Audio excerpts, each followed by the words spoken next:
राधे जय श्री कैची धाम, जय हो नीम करोली बाबा। आज हम बात करेंगे कन्या राशि। जाने से पहले सब्सक्राइब करें, कमेंट में लिखे राम राम। आज का दिन आपके लिए लेन देन के मामले में अच्छा रहने वाला है। आपको कोई बड़ा जोखिम उठाने से बचना होगा। कारोबार कर रहे लोगों को अपने सहयोगियों का पूरा साथ मिलेगा। यदि आप किसी से कोई वादा करें तो आप उसे पूरा अवश्य करें। आर्थिक मामलों में आप किसी बाहरी व्यक्ति से सलाह मशवरा ना करें। प्रतिस्पर्धा के क्षेत्र में भी आप आगे बढ़ेंगे।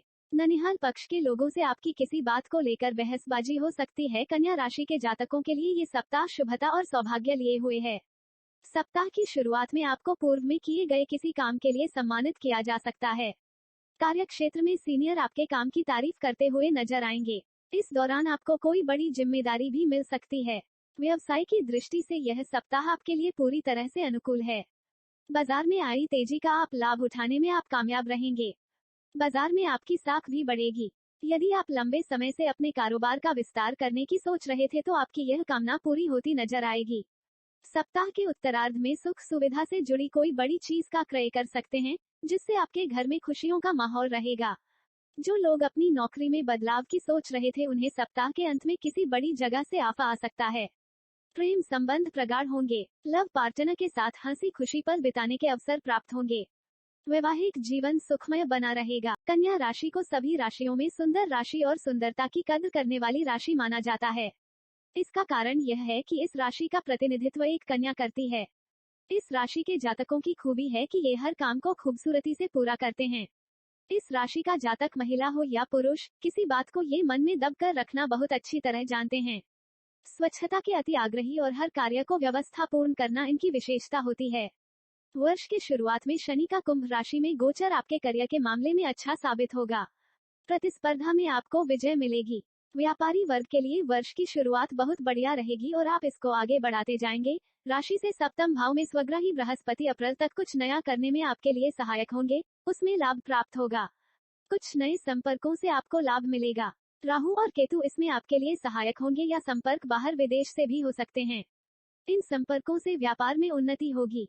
मई महीने के बाद व्यापार में नया संपर्क बनेगा। आपको विदेशी संपर्कों से भी लाभ होगा और व्यापार में बढ़ोतरी के योग बनेंगे। नौकरी पेशा लोगों का मनचाही जगह पर इस वर्ष स्थानांतरण हो सकता है। इस वर्ष कन्या राशि के जातकों को पारिवारिक जीवन में देवगुरु बृहस्पति आपके लिए सहायक होंगे, किंतु अप्रैल तक राशि से अष्टम भाव में राहु का अकेले गोचर संबंधों में कुछ कटुता भी दे सकता है, इसलिए सामंजस्य बनाकर रखना होगा। अप्रैल से बृहस्पति भी अष्टम भाव में गोचर करेंगे, जिससे स्थिति कुछ सही होगी। इस वर्ष मामा पक्ष से कुछ लाभ हो सकता है। अगर कोई परिवार में कोई पुराना विवाद चल रहा है तो अप्रैल से लेकर सितंबर तक उसके हल होने की संभावना बनती है। कन्या राशि को सभी राशियों रोग भाव के स्वामी शनि 17 जनवरी के बाद अपनी स्वयं की राशि में गोचर करेंगे, जिससे कोई पुरानी स्वास्थ्य संबंधित परेशानी से आपको छुटकारा मिलेगा। किंतु राशि से अष्टम भाव में गोचर कर रहे राहु कुछ अचानक से होने वाली परेशानियां दे सकते हैं, इसलिए सावधान भी रहना होगा। वैसे इस पूरे वर्ष में कोई बड़ी स्वास्थ्य संबंधित परेशानी आपके लिए नहीं बनेगी। आर्थिक जीवन में इस वर्ष कुछ सुधार की संभावना देखी जा रही है। वैसे कन्या राशि के जातकों का आमदनी का स्तर हमेशा घटता बढ़ता रहता है। इस वर्ष आमदनी में कुछ नया इजाफा हो सकता है। जो लोग शेयर मार्केट आदि बाजार में निवेश करते हैं उनके लिए यह वर्ष अच्छा साबित होगा। किसी पारिवारिक मामले के हल होने से आर्थिक लाभ की स्थिति नजर आ रही है। इस वर्ष की शुरुआत में शनि का गोचर छठे भाव में जाएगा, जो कि पंचम के स्वामी है। प्रतियोगी परीक्षाओं की तैयारी कर रहे छात्रों के लिए ये शुभ सूचना होगी। देव गुरु बृहस्पति भी अप्रैल तक आपके लिए बहुत सहायक होने वाले हैं। जो छात्र विदेश से संबंधित शिक्षा की तैयारी कर रहे हैं उनके लिए सितंबर तक का समय योगकारक साबित होगा। कन्या राशि के जातकों के लिए शनि कुंभ राशि में गोचर कर आपके छठे भाव को प्रभावित करने वाले होंगे। शनि की कृपा से आपको नौकरी में बेहतर मौके मिलेंगे और आपको उन्नति प्राप्त होगी।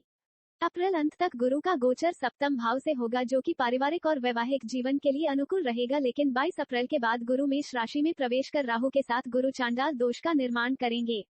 मेष राशि में राहु गुरु की यह युति आपके अष्टम भाव में होगी और आप इस समय चिड़चिड़े हो सकते हैं। धन हानि, वाणी में कटुता जैसी चीजें आपको देखने को मिल सकती है। अक्टूबर के अंत में राहु मीन राशि में, वही केतु कन्या राशि में प्रवेश कर आपके लग्न और सप्तम भाव को प्रभावित करेंगे। इस समय आपके स्वास्थ्य में दिक्कत आ सकती है। वही जीवन साथी की सेहत को लेकर भी आपको सावधान रहना होगा। इस समय साझेदारी में अगर आप काम करते हैं तो आपको धोखा भी मिल सकता है। बाकी और ग्रहों के गोचर भी समय समय पर आपके जीवन में बदलाव लाएगा। रोग भाव के स्वामी आपके लिए वर्ष की शुरुआत चौथे सूर्य और पंचम शनि से हो रही है। मंगल भाग्य स्थान में विराजमान होकर साहस की वृद्धि कर रहे हैं। माह के मध्य में शनि छठे और सूर्य पंचम में गोचर कर सरकारी लाभ देने वाले होंगे। प्रतियोगी परीक्षा की तैयारी में सफलता मिलेगी। गुरु की लग्न पर दृष्टि से आपका समाज में मान सम्मान बढ़ेगा। नौकरी में जो मौके पर ढूंढ रहे थे वो अब शनि की कृपा से आपको मिलने वाले हैं। अष्टम में राहु का गोचर स्वास्थ्य के लिए अनुकूल नहीं है। इस समय मौसमी बीमारी से बचना होगा और किसी को भी धन उधार नहीं दे वरना धन हानि संभव है। फरवरी माह में पंचम में बुध का गोचर और सप्तम में उच्च के शुक्र का गुरु के साथ गोचर सुखदायक रहने वाला है। इस समय आपको संतान पक्ष से अच्छी खबर मिलेगी, वही अपनी पत्नी के साथ काफी अच्छा समय बिताने का मौका मिलने वाला है। इस समय किसी महिला मित्र के साथ साझेदारी में काम शुरू कर सकते हैं।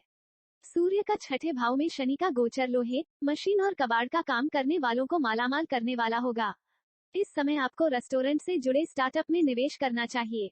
किसी धार्मिक यात्रा पर जा सकते हैं और तंत्र मंत्र में रुचि बढ़ेगी। मार्च माह में पराक्रमेश मंगल का गोचर दशम भाव को प्रभावित करने वाला होगा। छठे भाव में बैठे शनि के साथ मंगल का दृष्टि संबंध शत्रु नाश करने वाला होगा। दशम में मंगल बेहद बलवान होकर आपको टीम लीड करने का मौका देने वाले हैं। बुध के नीच भंग राजयोग से इस समय मीडिया, डिजिटल मार्केटिंग में काम कर रहे जातकों के करियर में फायदा होने के योग दिखाई पड़ रहे हैं। पैतृक संपत्ति का अगर कोई विवाद है तो वो इस माह सुलझ सकता है। कोर्ट केस का निर्णय आपके पक्ष में होगा। अष्टम में राहु के साथ शुक्र की युति किसी महिला की ओर से कष्ट देने वाली हो सकती है। इस समय गुप्त संबंध से बचकर चलना होगा। अप्रैल माह में उच्च के सूर्य का गोचर आठवें भाव में होगा और आपके धन स्थान को प्रभावित करेगा।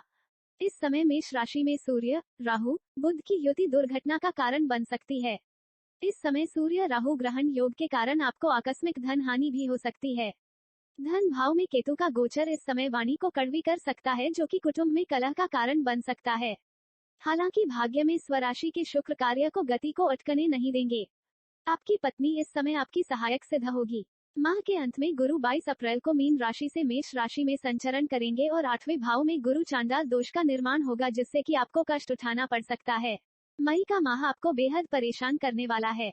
इस समय जीवन उतार चढ़ाव से भरा हुआ रहने वाला है। आपको अपनी नौकरी में भी कई दिक्कतों का सामना करना पड़ सकता है। इस मई कई मानसिक चिंता आपको परेशान करेगी। इस समय वाहन सावधानी से चलाए। लाभ भाव में नीच के मंगल का गोचर व्यापार में नुकसान का संकेत दे रहा है। अगर आप विदेशी कारोबार से जुड़े हैं तो लेन देन में बेहद सावधानी रखने का समय है। इस समय आपके खिलाफ गुप्त रूप से कोई साजिश भी की जा सकती है। माह के अंत में भाग्य में सूर्य और दशम शुक्र आपको थोड़ी राहत देने वाले होंगे। पिता और गुरु की कृपा से कुछ हटके काम पूरे होंगे। जून का माह अपेक्षाकृत अच्छा रहने वाला है। इस माह भाग्य भाव में सूर्य और दशम में बुध के आने से छात्रों को राहत मिलेगी। शुक्र का गोचर लाभ स्थान में होने से स्त्री जातकों को अच्छे मौके मिलने वाले हैं। इस समय सिनेमा जगत से जुड़े जातक अपने करियर में बढ़िया उन्नति करने वाले हैं।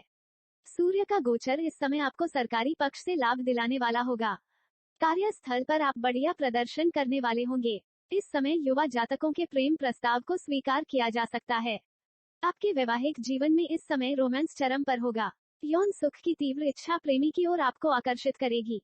शनि की अष्टम पर दृष्टि से कोई गुप्त मदद मिल सकती है। जुलाई माह में लाभ स्थान में बन रही सूर्य बुध की युति आपको बेहद लाभ प्रदान करने वाली होगी। इस समय सरकारी नौकरी कर रहे जातक अपनी बुद्धि के प्रभाव से किसी बड़े लक्ष्य की प्राप्ति करने में सफल होंगे। इस समय छठे भाव में विराजमान शनि पर केतु की दृष्टि होगी, जिसकी वजह से आपको नौकरी बदलने का प्रस्ताव आ सकता है। संतान पक्ष से शुभ समाचार प्राप्त होगा, जिससे मन प्रसन्न रहेगा। 12वें भाव में विराजमान मंगल शुक्र की युति इस समय भोग को बढ़ाने वाली होगी। स्त्री वर्ग को इस समय अपने प्रेम संबंध को लेकर मई का भाव के स्वामी मंगल का लग्न में गोचर आपके साहस को बढ़ाने वाला होगा। इस समय आपको किसी के द्वारा गुप्त मदद मिल सकती है। आपको इस माह अहंकार और घमंड से बचना होगा। भाग्येश शुक्र 4 अगस्त को लाभ स्थान में गोचर कर धन की वृद्धि करवाने वाले होंगे। इस समय जो जातक सौंदर्य प्रसाधन के कारोबार से जुड़े हैं उन्हें लाभ होगा। आपके प्रेम संबंध इस समय बेहतर होने की उम्मीद की जा सकती है। नवविवाहित स्त्री गर्भ धारण करने की अगर सोच रही है तो उत्तम समय है। इस माह 12वें भाव में सूर्य बुध की युति बलवान होकर विदेश से आपको लाभ देने वाली होगी। सितंबर माह में आपका आत्मविश्वास काफी बढ़ा हुआ रहने वाला है। इस माह बुध राहु का दृष्टि संबंध शोध कर रहे जातकों को मदद करने वाला होगा। जो जातक अपने शोध के काम के लिए देश से बाहर जाना चाह रहे थे, अब उन्हें बुध महाराज का सहयोग मिलने वाला है। लाभ में विराजमान शुक्र आपको भाइयों और मित्रों से सहयोग करवाने वाला होगा। इस समय लग्न में सूर्य मंगल की बलवान युति से किसी बड़े लक्ष्य को संपादित कर सकते हैं। कार्यस्थल पर आपकी टीम आपके नेतृत्व में बेहद शानदार काम करेगी। हालांकि इस समय पिता के साथ आपके मतभेद बढ़ सकते हैं। गुरु की बुध पर दृष्टि से लेखन और प्रकाशन से जुड़े जातकों को अच्छा फायदा होगा। अक्टूबर माह में उच्च का बुध लग्न में विराजमान होकर आपको लेखन से प्रसिद्धि दिलवाने का काम करेगा।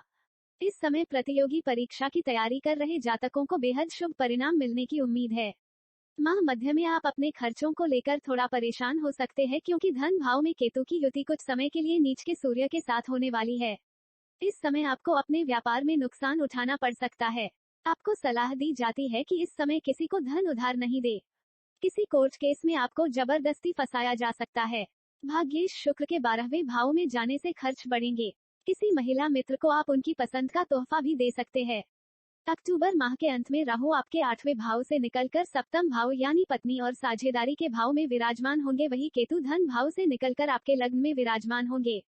इस समय आपके वैवाहिक जीवन में थोड़ा तनाव बना रह सकता है। आपके प्रेम संबंध में खटास आ सकती है या फिर प्रेमी आपको धोखा भी दे सकता है। इस समय आप दूसरों की बातों में नहीं आए तो ही बढ़िया है। नवंबर माह में लग्न में शुक्र केतु की युति कष्ट देने वाली होगी। नीच का शुक्र किसी स्त्री को आपके ऊपर हावी भी कर सकता है। इस समय स्त्री जातकों को अपनी सेहत को लेकर बेहद सावधान रहने की सलाह दी जाती है। मधुमेह के रोगी स्वास्थ्य को लेकर अधिक परेशान रहने वाले हैं। दिसंबर माह में आपको अपने व्यापार में अच्छा लाभ होने की उम्मीद है। इस समय मूल त्रिकोण शुक्र का गोचर आपके धन और वाणी भाव में होगा। परिवार में किसी मांगलिक कार्य का आयोजन होने के योग दिखाई दे रहे हैं। वहीं इस समय आपको नया काम शुरू करने के लिए मदद भी मिलेगी। साहस भाव में स्व राशि के मंगल का गोचर आपको यात्राओं से लाभ देगा। इस समय पराक्रम बड़ा हुआ होगा और भाइयों से सहयोग पाकर आपका मन प्रसन्न होगा। इस माह पत्नी के वस्त्र और आभूषण पर धन खर्च हो सकता है। पंचम बुध छात्र वर्ग के लिए सहायक सिद्ध होगा। इस समय मां की सेहत भी बढ़िया रहने वाली है। जय हो नीम करोली बाबा। तो इसी के साथ वीडियो समाप्त करते हैं। अभी तक सब्सक्राइब नहीं किया तो जाकर सब्सक्राइब करें। नवंबर माह में लग्न में